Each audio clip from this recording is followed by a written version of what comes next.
Alam nyo mga ka-idol, mga kalok, ang hirap mag-isip ng i-content natin. Kaya ito, naisipan ko mag-ano na lang ng manok, magginataang manok. Siguro okay na to mga ka-idol. Ginataang manok na lang. Buti na lang nakaisip ako nito. Galing talaga ng naisip ko. Sarap talaga magluto ng lutong bahay.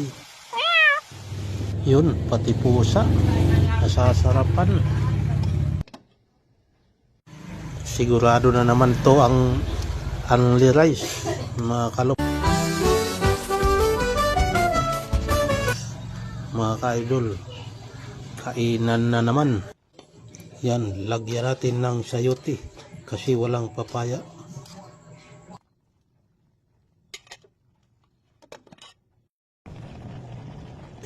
Yan ang gatao, ang daming sahog. May sibulyino. Yun, lagyan natin. May malunggay pa.